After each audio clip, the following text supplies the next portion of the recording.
Esta serie pretende compartir los paradigmas y soluciones de ruptura de Goddard Consulting, los que se han desarrollado e implementado en todo el mundo. La conferencia de hoy, para entrar en materia, le hemos titulado Pensamiento sistémico, cadenas de suministro ágiles, caso de estudio.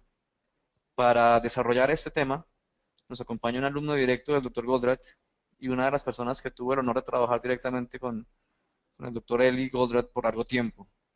El Dr. Javier Arevalo, hoy en día es el director regional para América Latina de Goldratt Consulting y los dejo con su compañía. Bienvenido, Javier. Gracias, Héctor. Es un gusto para mí estar aquí con ustedes y espero que tengamos una media hora, 45 minutos de lo más productivos. En primer lugar, quisiera eh, pues aprovechar este corto tiempo para entrar en materia de una vez, para poder empezar a tocar el tema que tiene que ver con las cadenas de suministro ágiles. Lo primero que quiero hacer es tocar tres conceptos fundamentales que van a estar sirviendo como marco de referencia a todo lo que vamos a estar revisando y específicamente enfocado en el área de cadena de suministro. La primera definición tiene que ver con pensamiento sistémico. Pensamiento sistémico como referencia para esta presentación, puesto que nos interesa mirar las cadenas de suministro y las organizaciones que en ellas participan como sistemas. Este marco conceptual nos permite entender nuestro entorno y las organizaciones como sistema y proviene de las ciencias como la biología y la física. Para eso, entendamos primero o desarrollemos muy brevemente qué significa un sistema y lo vamos a expandir al inicio de la aplicación de este concepto de pensamiento sistémico y mirar a la cadena de suministro como un sistema cuando empecemos a tocar específicamente el, el aspecto global de la cadena de suministro. Entonces, la definición de sistema que vamos a utilizar es que es un conjunto de elementos que interactúan entre sí para generar un resultado específico. Lo más importante de un sistema es que el sistema como un todo posee propiedades que no poseen sus componentes de manera aislada o individual. Y esto es clave para entender cómo administrar y gestionar la cadena de suministro o una organización, una empresa que participa dentro de una cadena de suministro desde el punto de vista global, sistémico. El segundo concepto que vamos a mirar y que queremos que esté implícito en toda esta discusión es lo que denominamos el sentido común. Muchas veces se habla de esto como el menos común de los sentidos, ¿sí? Sin embargo, queremos establecerlo como uno de los criterios, conceptos claves, debido a que se trata, cuando lo definimos, de la capacidad para juzgar los acontecimientos y eventos de la realidad de forma razonable. Es decir, que nos permita entender cómo funcionan las cosas y cómo funciona nuestro entorno. La idea es tratar de asegurar que a través del sentido común podemos validar con nuestra intuición cómo van funcionando las ideas que vamos a ir aplicando al entendimiento de la cadena de suministro. En tercer lugar, el concepto siguiente es el de simplicidad. Simplicidad porque nos interesa que no solamente la solución y la dirección propuesta para resolver la gestión de la cadena de suministro y hacerlas ágiles esté enmarcado en un ambiente que sea mucho menos complejo que lo que hoy en día generalmente existe para todo el entendimiento de cómo gestionar la cadena de suministro. Simplicidad la definimos y entendemos de la siguiente manera. La mayor parte de las ideas fundamentales de la ciencia son esencialmente sencillas y acuérdense que estamos partiendo de pensamiento sistémico como un pensamiento o la forma de mirar a los sistemas que proviene de las ciencias duras, la física, la biología, la matemática y la química. Estas ideas esencialmente sencillas pueden ser expresadas en un lenguaje comprensible para todos, a pesar de que vengan de un ambiente que tiene alta complejidad. Y para terminar de enmarcar el concepto de simplicidad, me gustaría utilizar dos afirmaciones o conceptos que fueron emitidos, compartidos por el doctor Einstein, como ejemplo de alguien que era capaz de verbalizar de manera muy simple elementos complejos de la ciencia. Con respecto a la simplicidad, el doctor Einstein decía que todo debe reducirse a su máxima simplicidad, pero no más. Es decir, necesitamos entender cómo funciona y cómo opera, pero no tratar de simplificarlo más hasta el punto de poner en riesgo su funcionamiento. Y por otra parte, es que no podemos resolver los problemas con la misma forma de pensar con que los creamos.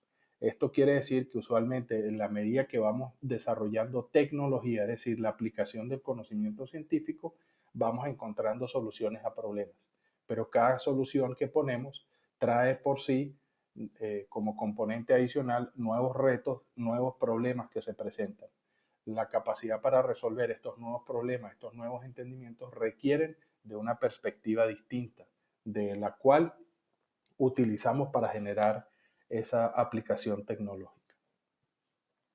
Entonces, ahora entrando en materia, la pregunta es, ¿por qué necesitamos mirar a la cadena de suministro desde el punto de vista del pensamiento sistémico o por qué requerimos nosotros mirar la gestión de la organización como un sistema? Permítame compartirles el modelo que utilizaba el doctor Goldratt para explicar lo que denominamos la trampa de los retornos crecientes. Cuando decrecientes, perdón.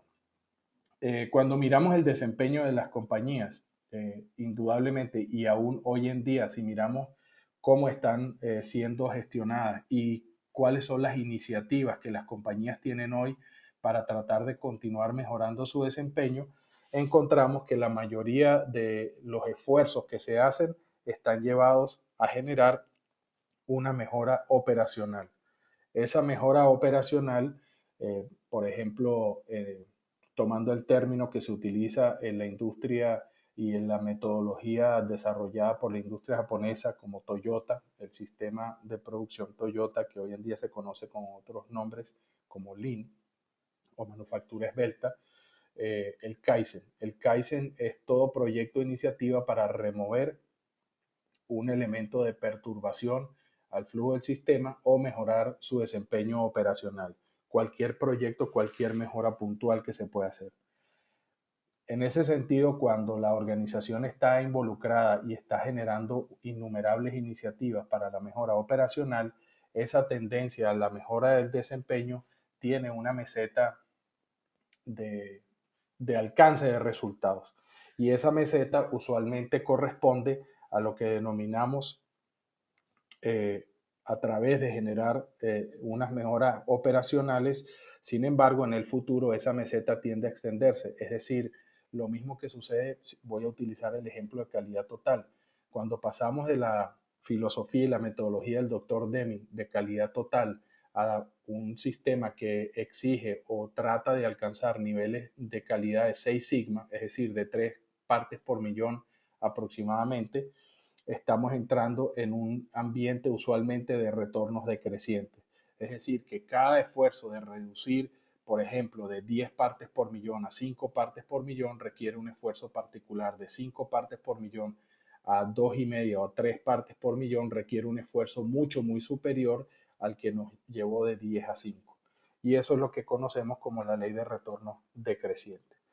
Cuando tenemos esas operaciones sólidas y todas las iniciativas están continuamente siendo lanzadas para seguir mejorando la operación, el problema fundamental que se presenta es que no solamente estamos teniendo retornos decrecientes con respecto a la mejora operacional, sino que miramos también la rentabilidad de las empresas y de las cadenas de suministro y lo que vemos es que los retornos decrecientes se traducen en una tasa neta de utilidad adicional que se hace cada vez más pequeña. Es decir, que mientras más grande, mientras más amplia es la cadena de suministro, las empresas empiezan a generar porcentaje de rentabilidad sobre venta cada vez menor. Cuando eso ocurre, entonces las empresas se ven envueltas o están participando en una condición de mercado que denominamos el océano rojo. El océano rojo se denomina de esa manera partiendo de los conceptos de Mockburn y King cuando proponen su estrategia de océano azul. Hablan en ese libro, en ese trabajo seminal, del océano rojo como el resultado de la competencia feroz que se genera entre los distintos entre los distintos miembros del mercado y de la competencia cuando se hacen daño unos a otros tratando de competir por el mismo nicho o los mismos segmentos. Y eso degenera en una situación donde la competencia se hace casi que exclusivamente por precio. Cuando uno examina el comportamiento de la competencia hoy en día en las distintas cadenas de suministro y segmentos, vemos que el factor fundamental que se esgrime como la dificultad para generar una ventaja competitiva decisiva o la manera como normalmente se está interactuando es a través de las guerras de precios. Ahora, ¿qué se requiere para poder salir de esta situación? Pues obviamente necesitamos generar lo que denominamos una solución de ruptura. La solución de ruptura debe producir un efecto no solamente en la mejora operacional, sino que también en el comportamiento de la rentabilidad a largo plazo. Y lo que queremos es proponer a través de una visión de sistema con teoría de restricciones que implica una serie de condiciones de evaporación de conflicto, producir una motivación y un entendimiento de la cadena como un todo y el desarrollo de la capacidad personal de cada uno de los miembros de la organización, lleve a lo que denominamos la posibilidad de desarrollar una ventaja competitiva decisiva que genere un crecimiento exponencial y una mejora significativa en la tasa de retorno y utilidad adicional. Esa transformación se puede hacer con una base operativa mucho más sólida que lleve a un desempeño sobresaliente. Eso es lo que denominamos un océano azul, es decir, transformar el océano rojo, perdón, en los mismos mercados donde se opera hoy en un océano azul. Debido a esto, a la situación en la que se encuentran la mayoría de las cadenas de suministro y la mayoría de las organizaciones que participan en producción y venta, comercialización de bienes de consumo, es que queremos presentar una dirección diferente de cómo operar la cadena de suministro. Esa manera diferente quiere decir que en lugar de buscar solamente un cambio operacional, debemos buscar, y la dirección está en un cambio gerencial holístico, es decir, que las reglas mediante las cuales gestionamos y administramos la cadena de suministro de nuestra organización nos permitan ver el sistema como un todo y a partir de ahí entonces poder administrarlo de manera completa. Entonces, partiendo de la base nuevamente del pensamiento sistémico, quiero tocar un par de minutos brevemente para poder definir mejor el pensamiento sistémico y una característica particular que nos va a ayudar a entender qué tipo de cosas son las que debemos cambiar para administrar mejor y gestionar la cadena de suministro para hacerla más ágil. En ese sentido, lo que quiero volver a tocar es el tema de las implicaciones que tiene ver a una organización o a una cadena de suministro como un sistema. En primer lugar, cuando hablamos del sistema, ¿sí? La primera definición o el primer elemento de considerar un sistema es que las características y propiedades del sistema solo le pertenecen al conjunto, al global. No, esas características de todo el sistema no son compartidas o no son parte integral de cada uno de sus componentes. Eso quiere decir que si yo tomo el sistema y lo segmento en partes y componentes, esas partes y componentes no necesariamente van a reflejar exactamente las mismas propiedades del sistema como un todo. En segundo lugar, las partes del sistema generan propiedades de todo el sistema del conjunto a través de sus interacciones. Es decir, que las propiedades que tiene el sistema provienen no solamente de que cada una de las piezas compone al sistema, sino de la interacción entre las mismas. Y en tercer lugar, las partes consideradas independientemente no pueden reproducir los resultados ni el comportamiento del sistema. Es decir, que si yo extraigo un componente, yo no voy a tener un sistema pequeño o una réplica exacta del sistema, sino que voy a tener un componente que no es capaz de reproducir el comportamiento o propiedades del sistema. Ahora quiero utilizar un ejemplo para que podamos visualizar mejor qué es lo que estoy tratando de concluir o llevar a extraer de estas condiciones cuando entendemos un sistema. Esa condición particular es la siguiente. Imagínense ustedes el cuerpo, ustedes mismos.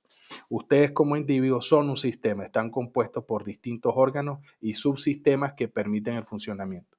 Si yo les pregunto cuál es una característica fundamental de ustedes como sistema, es por ejemplo su capacidad para pensar. Y la pregunta es, ¿quién piensa? ¿Es el cerebro o son ustedes?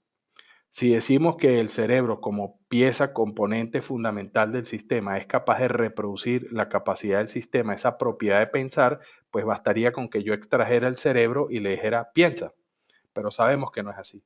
De la misma manera, cuando uno escribe, ¿sí? Hoy en día cada vez escribimos menos con lápiz y bolígrafo, pero si ese fuera el caso, en realidad la propiedad de poder escribir es una propiedad de todo el sistema.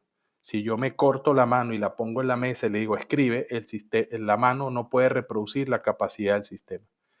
Entonces quiere decir que aisladamente cada una de las partes y piezas y componentes del sistema son vitales para generar el comportamiento que es único en el sistema y proviene de la interacción. El que podamos pensar, podamos escribir, que el sistema se comporte y tenga esas características holísticas de un todo, proviene de la interacción de todas sus partes, piezas y componentes.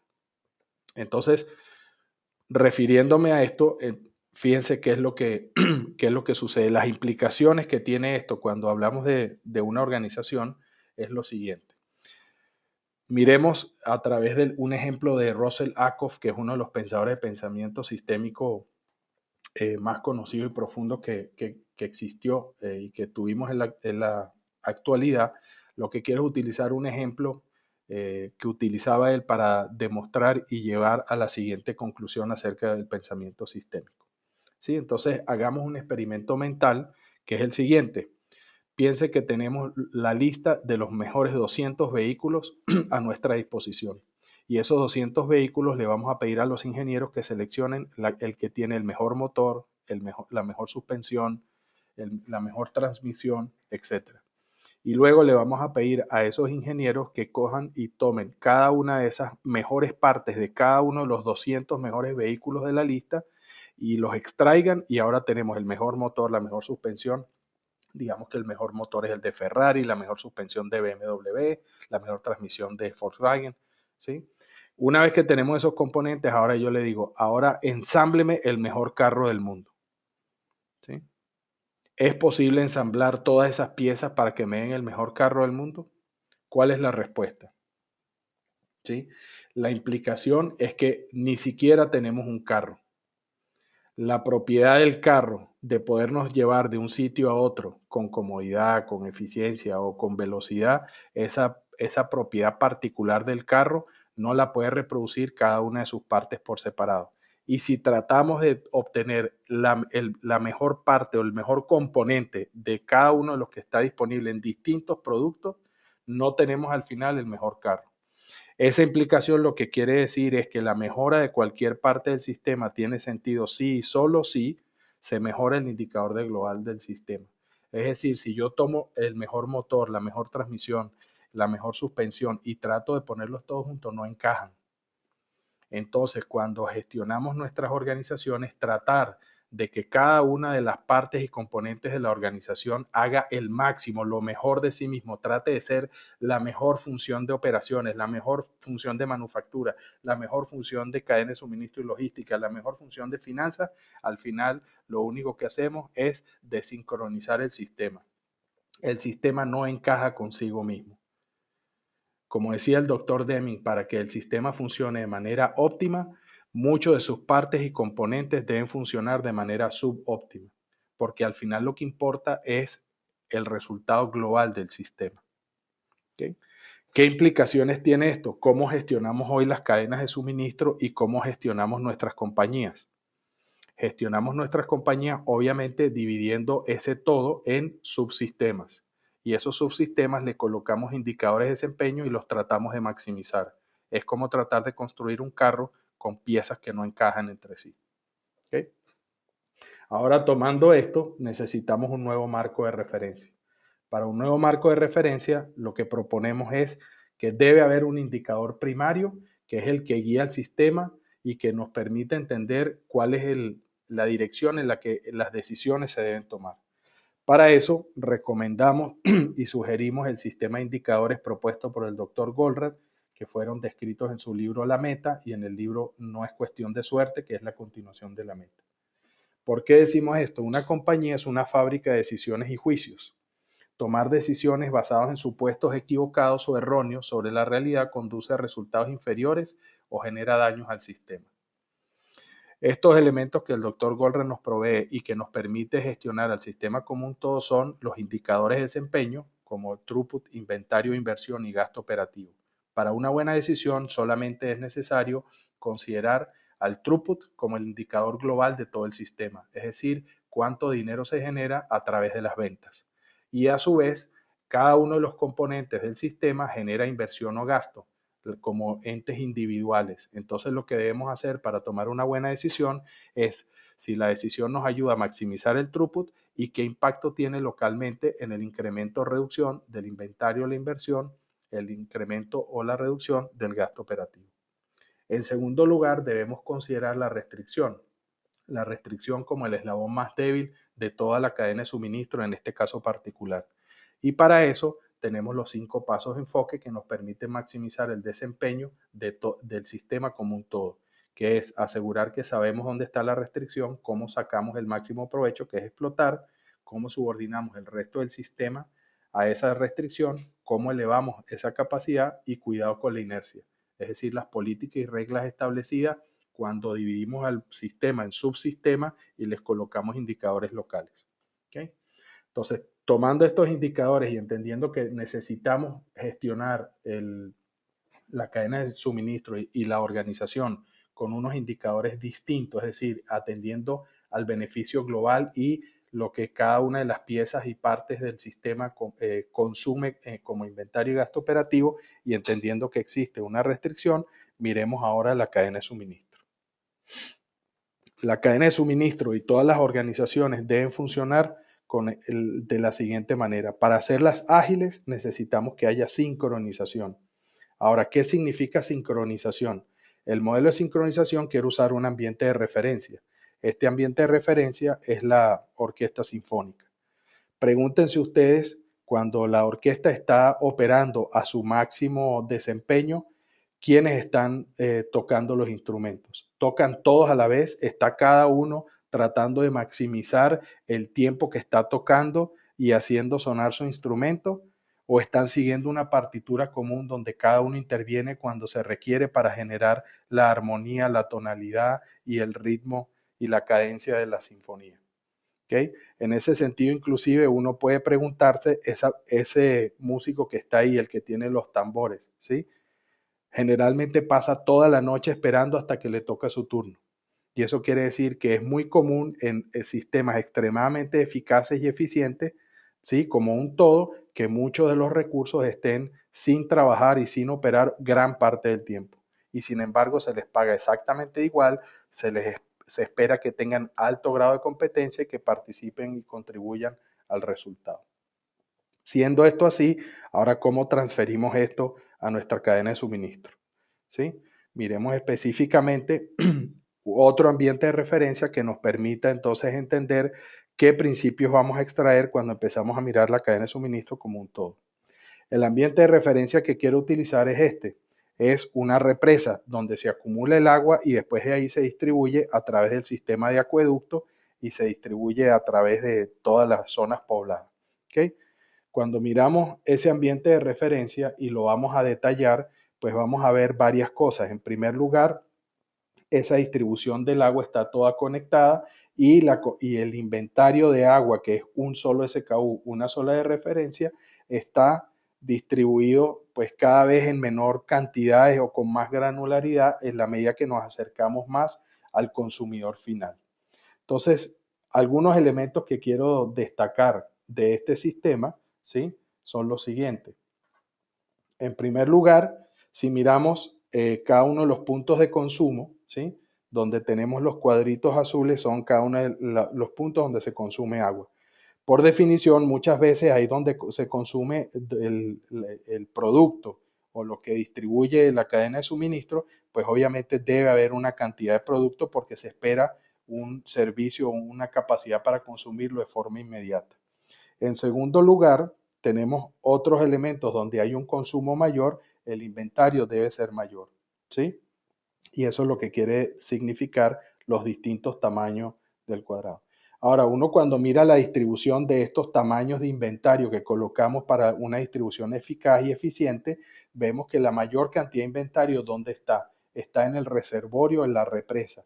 Eso quiere decir que la mayor cantidad del inventario debe estar en la fuente, no en el punto de venta. Si miramos las cadenas de suministros hoy, a pesar de que tenemos tecnología, interconexión y todo, las cadenas de suministro siguen generando en el punto de venta un alto nivel de agotado y un alto nivel de exceso de inventario, a pesar de que existe interconexión. Otra característica es que si miramos cómo está distribuido el inventario, nos damos cuenta que la mayoría del inventario en agregado está sobre los puntos de venta, es decir, que tenemos un sistema que empuja el inventario a donde está el consumidor final. Lo que estamos mirando en este sistema de referencia es que la mayoría del inventario se retiene en la fuente donde hay agregación del consumo. Eso quiere decir que aprovechamos la agregación estadística para tener que lidiar con una variabilidad mucho menor.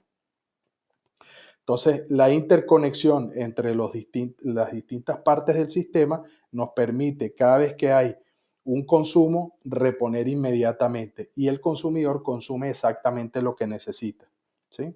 Entonces, ¿cuáles son los tres elementos fundamentales que debemos definir y revisar cuando miremos nuestra cadena de suministro?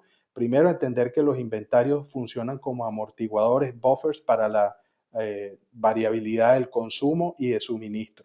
En segundo lugar, debemos utilizar la agregación, es decir, mientras más cercano estemos en la fuente, menor es la variabilidad estadística, menos inventario necesitamos y tenemos una dispersión, una capacidad de atender la fluctuación de la demanda mucho mejor.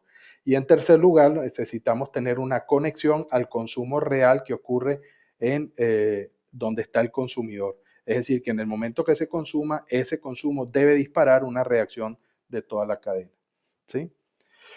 Otro elemento es entender que ese inventario que tenemos colocado estratégicamente en distintas partes nos debe también decir con qué prioridad debemos reaccionar, porque no es lo mismo que se vaya consumiendo como en el sistema de distribución de agua, hay una conexión real física para poder suplir lo que se está consumiendo.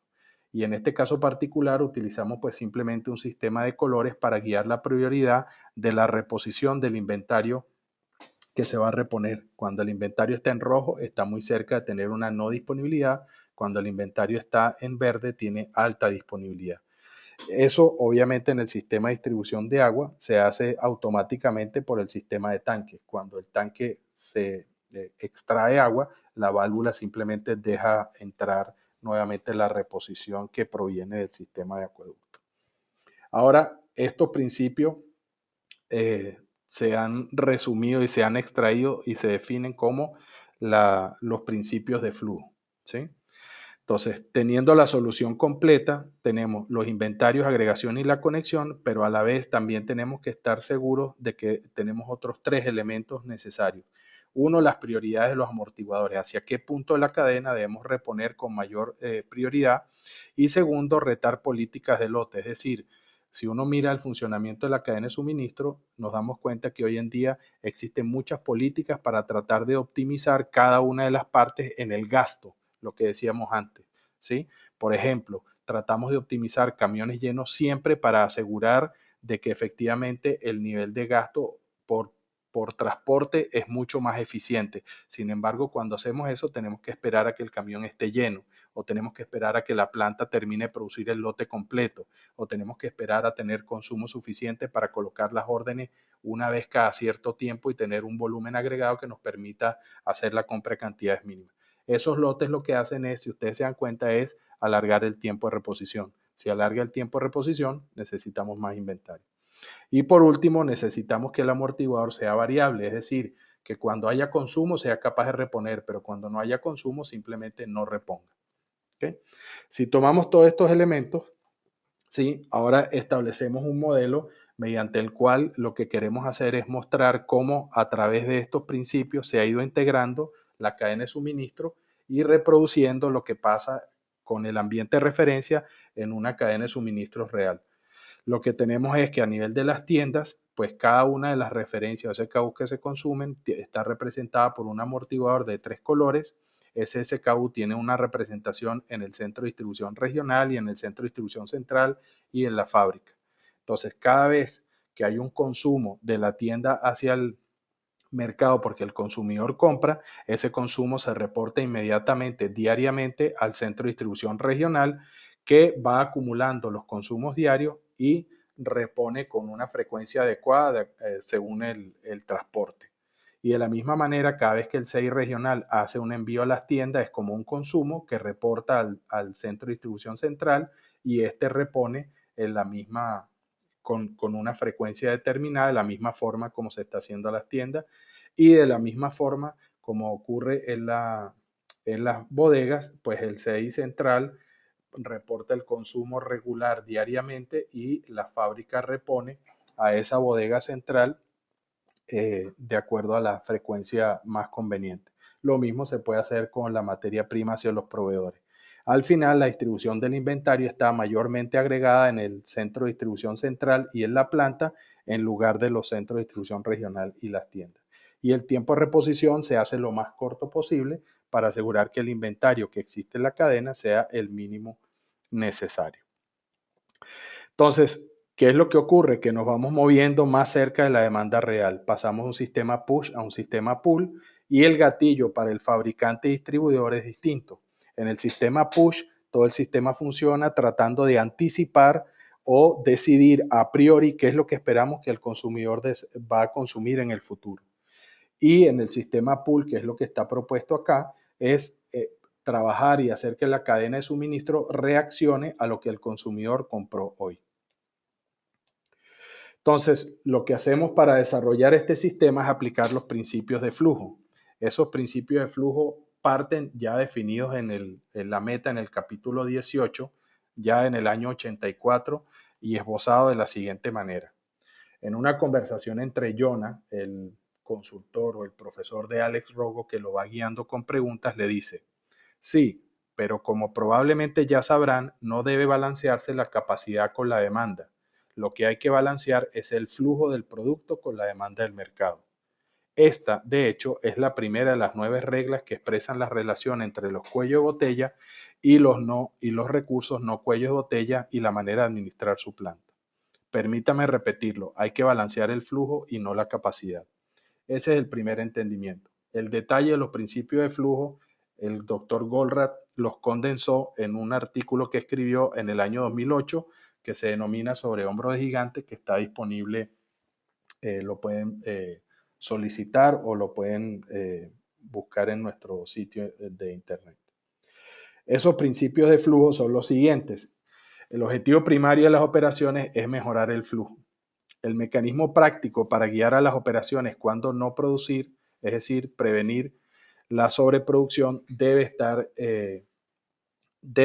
existir y debe ser implementado. ¿Cómo establecemos eso en la cadena de suministro? Pues con los 3 primeros elementos que describimos en el ambiente de referencia: tener un nivel objetivo de inventario, establecer amortiguadores, utilizar el poder de agregación y reposición frecuente sobre el consumo real. En segundo lugar, las eficiencias locales deben ser abolidas. ¿Cómo hacemos eso? Con los siguientes 2 elementos que describimos en nuestro sistema de referencia. Primero, establecer prioridades para los amortiguadores, y en segundo, retar las políticas de lote. Y por último, debe implementarse un proceso para balancear el flujo, y eso lo hacemos a través de gerencia dinámica de amortiguadores, es decir, un sistema que nos permita variar la condición del amortiguador, es decir, el tamaño, de acuerdo a la capacidad que se requiera, para ir cambiando según la tasa de consumo que tenga la referencia en particular en alguna parte de la cadena.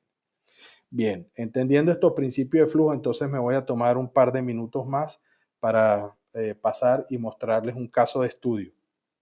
El caso de estudio es la compañía Tecnova, que produce baterías para carro bajo la marca Bosch. Es representante de Robert Bosch en Ecuador, una planta en Guayaquil. Fabrica baterías para carros, y además que importa y vende otras categorías de productos que llegan alrededor de 10.000 SKUs y pertenecen a unas 240 familias de productos. Ellos sirven a través de este sistema 2.000 ubicaciones de inventario, es decir, un SKU en una bodega es considerado una referencia de ubicación stock y después ese mismo SKU en la bodega central o en la planta también puede ser otra ubicación stock adicional. Y atienden entre retailers, talleres de reparación y distribuidores desde la planta y bodega central. Entonces, lo primero que se hizo, obviamente, se modela el sistema y se establecen los amortiguadores como lo describimos anteriormente. En la mano derecha de la lámina lo que van a ver es las distintas bodegas, las cuales tiene control la compañía y las que surte a través del sistema de producción. Entonces, ahí se establecen los amortiguadores con los distintos colores del semáforo, verde, amarillo y rojo, con las cantidades específicas para cada SKU. Adicionalmente a esos inventarios que se colocan en las bodegas que van a surtir el mercado, se establece unos inventarios internos a veces para subensamble que permitan acelerar el flujo de la operación y de la misma manera inventarios que nos permiten proteger la disponibilidad de las materias primas y nos permiten desacoplar la variabilidad de suministro de los proveedores. Una vez que estos amortiguadores están establecidos y el sistema está interconectado, entonces entramos en esa reposición por consumo en lugar de anticipar y hacer pronóstico y seguir una programación basada en pronóstico. Entonces, a partir de alinear el sistema con estos elementos que describimos de los amortiguadores, la reposición frecuente por consumo y la gestión dinámica, con estos 6 elementos descritos anteriormente, lo que quiero compartirles algunos de los resultados que han sido posibles. En primer lugar, hay que, obviamente, para poder administrar este sistema necesitamos hacer la interconexión con el mercado y en ese sentido lo que hemos hecho es conectar a los clientes al sistema. Para eso se hace una oferta comercial y que tiene una tasa de éxito de aproximadamente el 80-85%. De esa base de clientes, lo que les voy a mostrar acá es que el Pareto, si uno conecta alrededor de alrededor de unos 20 clientes aproximadamente, es el Pareto de todas las ventas. Y cuando uno empieza a mirar, pues del año 2010 al año 2012 hay un incremento de ventas significativo en estos clientes que están conectados con el sistema versus los que no están conectados. Adicionalmente a eso, lo que se ha hecho es que se hace un seguimiento de la rotación de inventario de estos clientes, es decir, como estamos teniendo el consumo diario y se repone con frecuencia, sabemos cuál es la rotación. Desde el punto de vista específico de las bodegas de la compañía, la rotación se alcanzó niveles de rotación de aproximadamente de 40 vueltas de inventario. Eso quiere decir que aproximadamente con una semana y media de inventario en las bodegas que distribuyen a todo el mercado es suficiente para mantener un alto grado de disponibilidad. Eso obviamente mientras más alta es la rotación de inventario, mejor es la rentabilidad del sistema. Cuando miramos los clientes, también es otra cosa que hemos visto. Y esto es simplemente un ejemplo, pero usualmente los clientes tenían aproximadamente una rotación de inventario de 2 y llegaron hasta un nivel de 28. Es decir, en algunos casos como este se puede amplificar y multiplicar de manera significativa la rotación de inventario. Esto se traduce en nuevamente que el cliente ahora tiene mucho menos inventario, se responde mucho más frecuente y mientras más alta la rotación de inventario, más alta la rentabilidad del cliente. Para ver cuál es el impacto sobre la rentabilidad de los clientes, lo que encontramos es que cuando uno utiliza el retorno sobre la inversión de este sistema, vemos que en algunos clientes, por ejemplo, tiene la capacidad de por cada dólar invertido generar una mejora de 40% en la rentabilidad. En otros clientes llega a ser 180, dependiendo del nivel de rotación de inventario inicial. Al final lo que estamos viendo es que consistentemente año tras año los clientes que están conectados a través de este sistema de reposición tienen un crecimiento sostenido en las ventas de 25%, mientras que el resto de los clientes que no están conectados al sistema crecen alrededor de un 13%. Al final, con los elementos que hemos provisto y el ejemplo, el caso de estudio de Tecnova, lo que hemos querido mostrar es que es suficiente con enfocarse en 6 elementos claves y en los principios de flujo, decidir qué hacer y lo más importante es decidir qué no hacer. Cuando estamos hablando de los principios de flujo, estamos hablando de que se debe evitar la sobreproducción, se deben evitar las eficiencias locales y se deben evitar las políticas de lotes.